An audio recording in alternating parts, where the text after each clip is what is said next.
12e jour, 12e épisode, un épisode au sujet de Zaynab bint Ali, la petite fille du prophète, alayhi salatu salam, fille de Fatima et de Ali.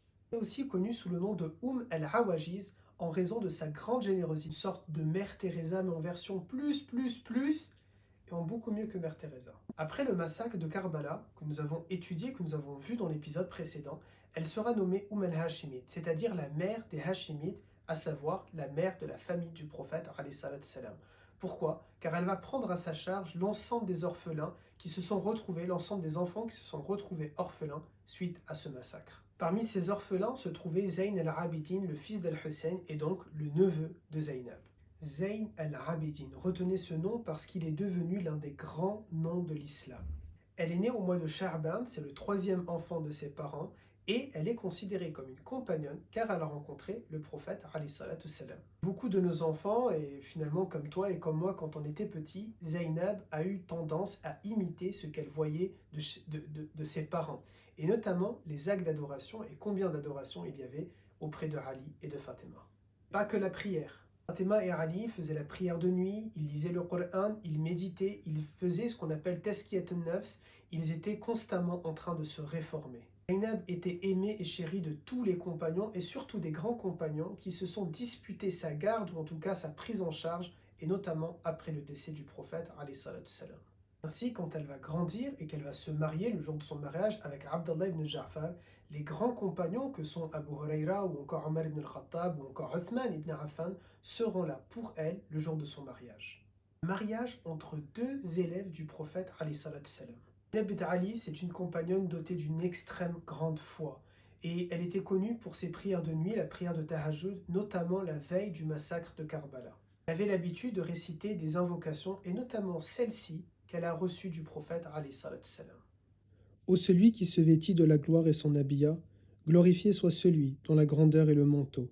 Glorifié soit-il, sauf à lui, la glorification ne doit être attribuée. Glorifié soit celui qui, par son savoir et sa puissance, cerne toutes choses. Glorifié soit celui qui détient l'honneur, les bienfaits et les grâces. Glorifié soit le puissant et le généreux.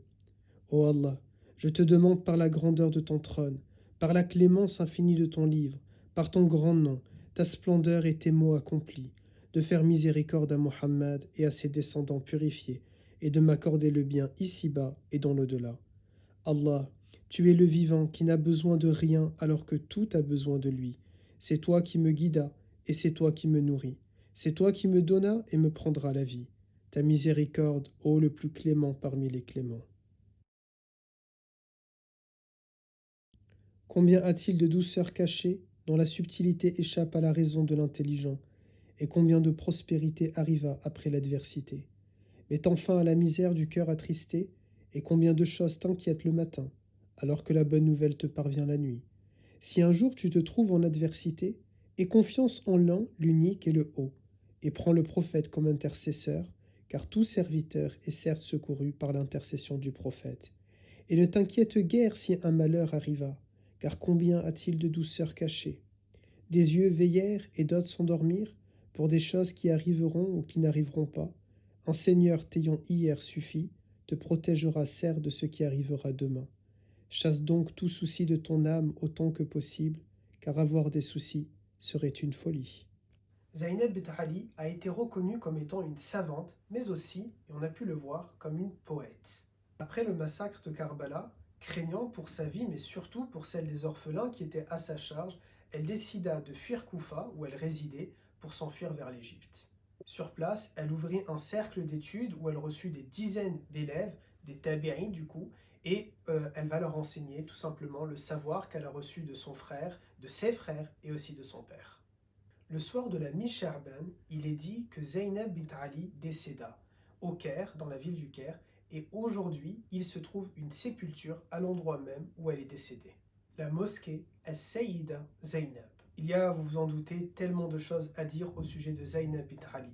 Faute de temps et en attendant de vous retrouver dans un épisode peut-être plus long au sujet de Zaynab bint Ali, je vous donne rendez-vous pour le prochain épisode de notre série, demain, Inch'Allah, au sujet de Abdallah ibn Ja'far, l'époux de Zaynab.